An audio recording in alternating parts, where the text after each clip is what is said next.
इस कार्यक्रम के पुण्यार्जक हैं श्री पदमचंद राजप्रियल गुणांश पिच्छिका पहाड़िया परिवार, बसंत सुमन तनिषा प्रीत पांड्या परिवार गुवाहाटी असम। अहिंसा तीर्थ प्रणेता, अहिंसा तीर्थ प्रणेता, जय जय हो भारत गौरव राष्ट्र संत प्रमुख सागर। स्वर्णिम स्वर्ण जयंती का अवसर ये महान है, मिलकर हम मनाएंगे गुरुवर देश की शान है प्रमुख सागर। जय हो गुरुवर प्रमुख सागर, जय हो गुरुवर। उल्लू काग मार्जरा गिद्ध संबर सुकरा, अहे विशिक को गोपाश्च जायते रात्रि भोजनात्। तो रात्रि में जो भोजन करते हैं वो उल्लू, कौआ, बिलाव, बिल्ली, गिद्ध, संबर, सुअर, सांप, बिच्छू, गुहा आदि निकृष्ट जीवों की पर्याय में चले जाते हैं।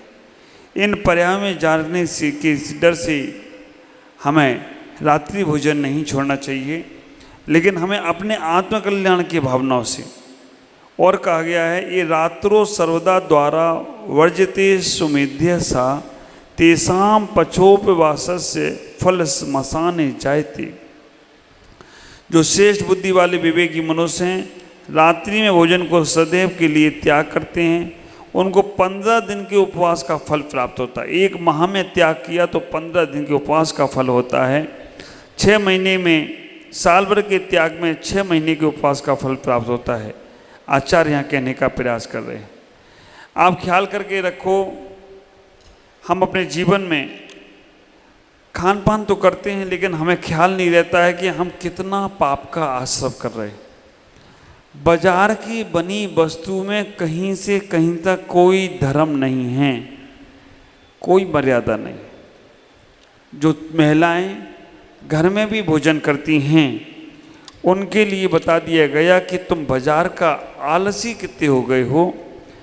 बाजार का आटा पिसा हुआ ले आते हो, बाजार का बना घी लेके आ जाते हो, बाजार के मसाले इस्तेमाल करते हो।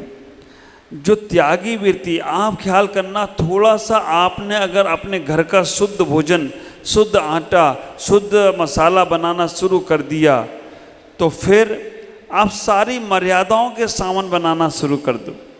आटा 7 दिन का, कौन से दिन की कितनी मर्यादाएं हैं ख्याल करो। आचार्य ने मर्यादाओं को बताया है। शीतकाल में, ग्रीष्म काल में और वर्षा काल में सभी प्रकार के आटे। सर्दी में 7 दिन की मर्यादा है, 7 दिन के बाद उसमें जीव उत्पन्न होंगे। गर्मी में 5 दिन और बरसात में 3 दिन। जो आप अब विचार करना, एक बात बताओ, किस किस के घर में चक्की है? 1 2 3 4 5 6 7 8 9 10। वो चक्की देखने के लिए है या पीसने के लिए है? हाथ वाली है क्या? मशीन वाली है। तो उसमें आप आटा पीसते हो, गेहूँ पीसते हो? अच्छा, हमने एक जगह पूछा तो बोले हम आटा पीसते हैं। तो आटा पीसना भी व्यवहारिक सत्य है ना? तो विचार करके रखना, वो हम पीसने का प्रयास करते हैं। अब कितने लोग बाजार के आटा लाकर घर में खाना बनाते हैं? वो भी हाथ उठा दो। बाजार का आटा। अब आप विचार करना, जैन कुल में जन्म लेने के बाद वो बाजार के आटे में कितने गुण होते हैं, कितने गेहूं में घुन पड़ते हैं। वो गेहूं के घुन को ऐसे ही पीस देते हैं। कितने जानवरों का कलेवर खा रहे हो आप बाजार का आटा लाने के बाद। कहने को तो हम बहुत बड़े धर्मात्मा हैं, लेकिन एक बार सोचना, हमारे यहाँ जो शुद्ध त्यागी वृत्ति होते हैं उनके गेहूं को धोकर सुखाते हैं। सुखाने के बाद अगर उनमें घुन लगे हैं, उनमें अगर कीड़े पड़े हैं, तो वो गेहूं बाजार, हम घर में नहीं उसको पीसते हैं। बाजार के आटे को तुमने देखने गए थे पीसने?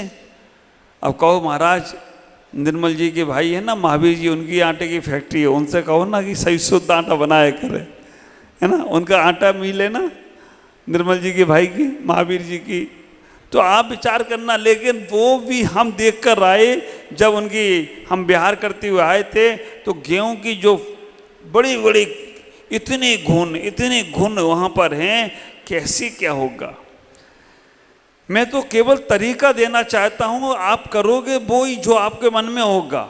लेकिन मैं ये कहना चाहता हूँ कि थोड़ा सा मन में ये भाव ले आओ कि बाजार का गेहूं का आटा पिसा हुआ, उसमें इतने घुन पिस जाते हैं और वो सारे गेहूं में ही जीवित होते हैं।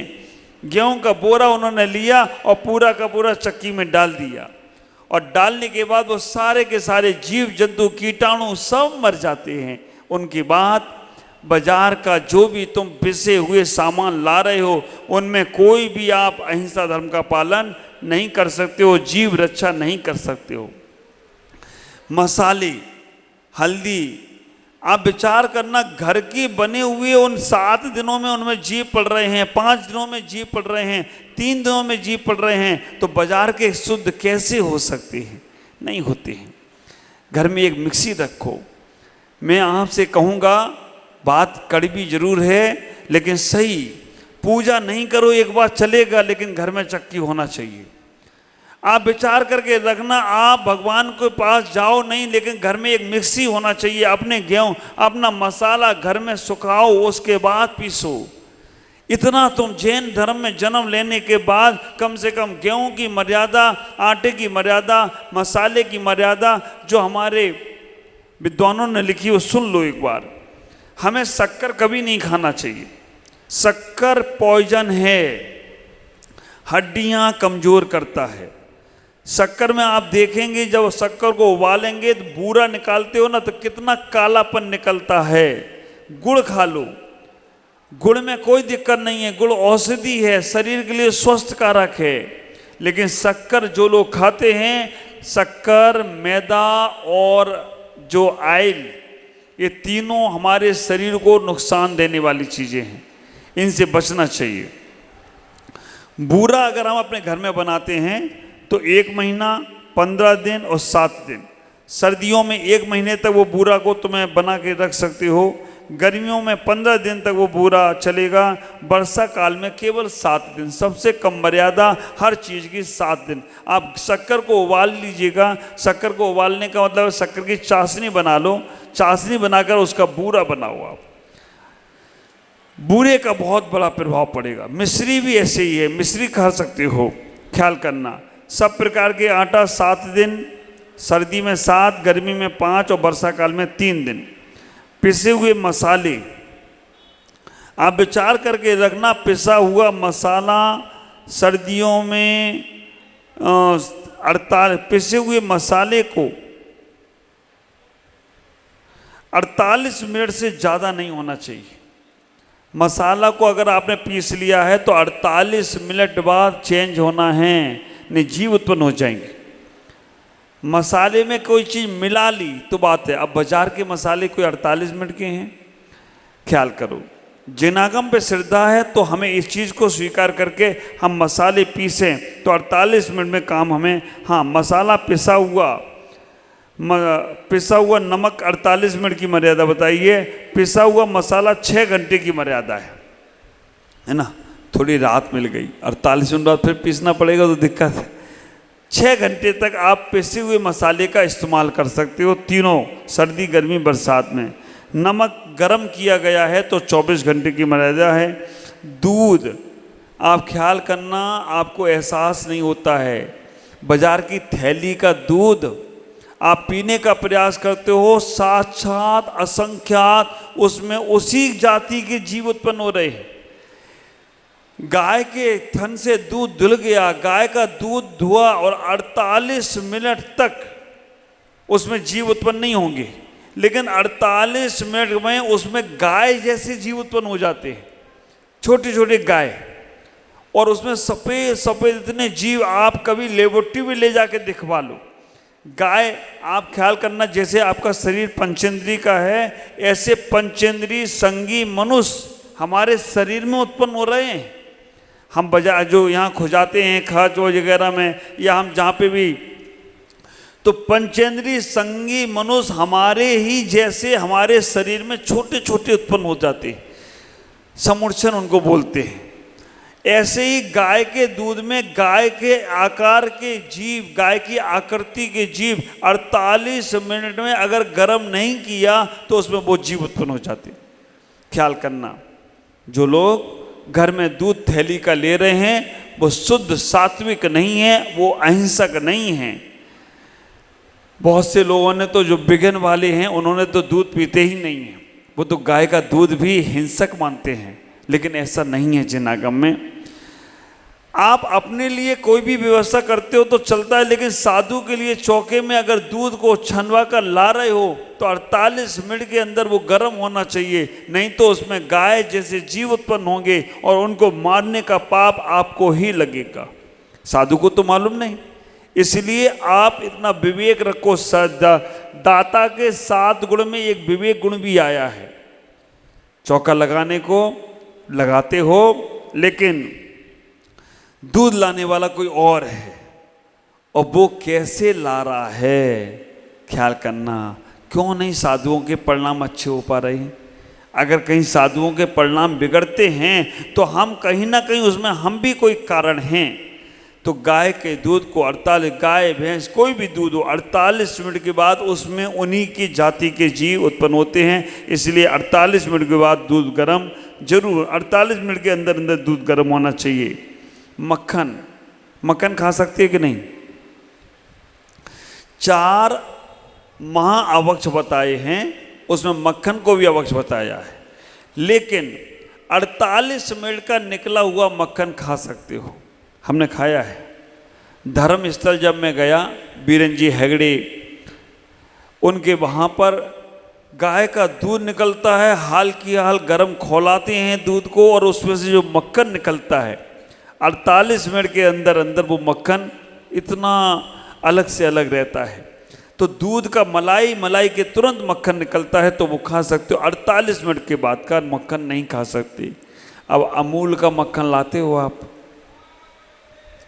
साक्षात पाप है, बता दूंगा मैं, लेकिन करना तुम्हें ही पड़ेगा। साक्षात उसके अंदर असंख्यात जीव उत्पन्न हो रहे हैं। हम बाजार में का मक्खन जो भी खाते 48 मिनट के बाद का मक्खन अब बाजार का फ्रिज में रख के जमा के आपको देते हैं, वो भी उसमें पाप का बंद हो रहा है। छना हुआ पानी 48 मिनट के बाद, उसमें अगर पानी छाना है आपने और 48 मिनट का अंदर उपयोग नहीं किया तो उसमें जीव उत्पन्न हो जाएंगे। क्या करते हो? नल में छन्ना लगा है, सुबह पानी छान कर भर दिया और दिन भर चल रहा है, अगले दिन तक चल रहा है। छने हुए पानी की मर्यादा केवल 48 मिनट है। 48 मिनट के बाद उसमें जीव उत्पन्न होते हैं और उन जीवों को फिर दोबारा आप छानते नहीं हो। पानी को गर्म किया, पानी में कोई चीज़ इतनी मिला दी तो 6 घंटे की मर्यादा है, और थोड़ा गर्म किया तो 12 घंटे, और खूब खौला लिया तो 24 घंटे की मर्यादा है। कच्चा पानी 48 मिनट के बाद पी नहीं सकते। मंदिर में हम भगवान का गंधोदक लेने जाते हैं ना, अगर वो कच्चे पानी से भगवान का अभिषेक किया है तो 48 मिनट के बाद वो गंधोदक भी लेने योग्य नहीं है। गर्म पानी करके ही अभिषेक किया है तो वो पानी अभिषेक ज़्यादा समय चल सकता है। तो अब आपको मैंने तराजू दे दी तौलने की। अगर सुबह से छान कर पानी रखा है और दिन भर उसी पानी को यूज कर रहे हो तो आप समझ के रखना वो पानी अहिंसक नहीं है, वो पानी में जीव जंतु हैं और उन जीवों को आप पीने का प्रयास कर रहे हो। ख्याल करना। मीठा दही, दूध, पानी, ये सारी के सारी चीज़ें जो आपको मालूम है। हल्दी हमें गीली नहीं खाना चाहिए। सूखी हल्दी गीली होती है तो उसमें जीव होते हैं, सूखी हल्दी होती है तो हम ले सकते हैं औषध के रूप में।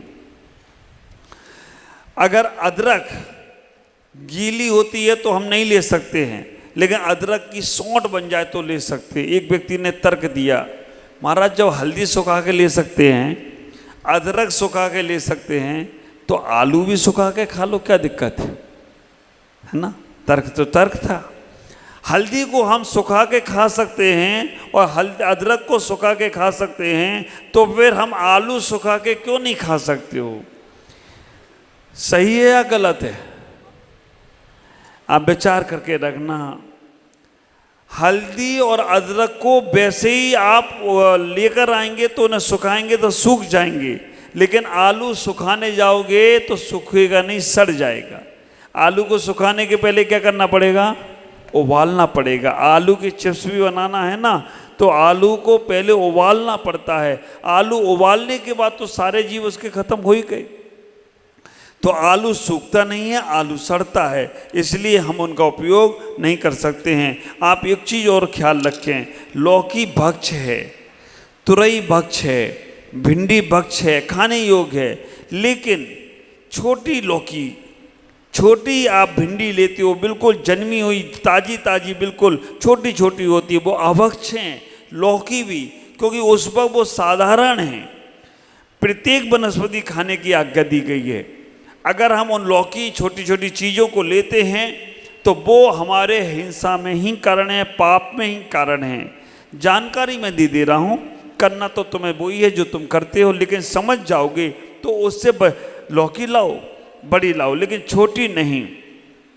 आजकल कह सकते हो महाराज कि आजकल तो बॉन्ड ट्री हो गए हैं, सब छोटी छोटी आ रही है ना, अब छोटी हो वो तो नहीं, लेकिन जो हाल की जन्मी हुई हैं उनकी छोटी भी हों, लेकिन वो उनका समय पूरा हो गया, उसके बाद ही उनका भक्ष कर सकते हैं। उसके पहले अपन सेवन करते हैं तो हमें दोष लगता है।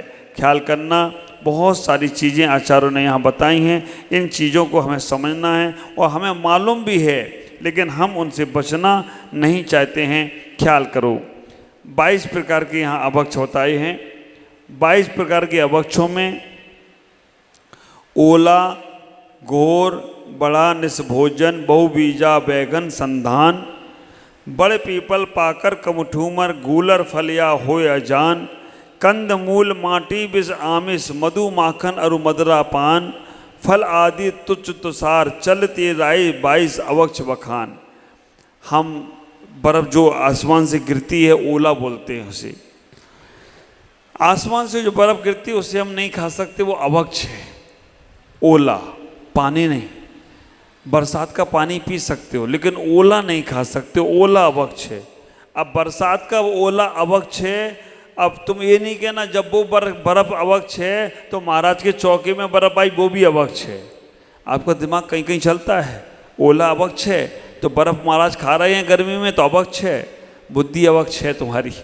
आप विचार करके रखना, वो शुद्ध गर्म पानी करके जब तुम्हारा जल फ्रिज में रखते हो तो वो ले सकते हैं, कोई दिक्कत नहीं है। जिनका त्याग हो वो नहीं ले, जो लेते हैं उनके बारे में गलत नहीं सोचना, नहीं तो आपको पाप का आश्रय होगा। ओला अभक्ष है। दही बड़ा, दही बड़ा अभक्ष है। कच्चे दूध का दही जमाया है तो, पके हुए दूध का 24 घंटे का दूध उबाल लिया है, उस पके हुए दूध का अगर बनाया है तो वो अभक्ष नहीं होगा।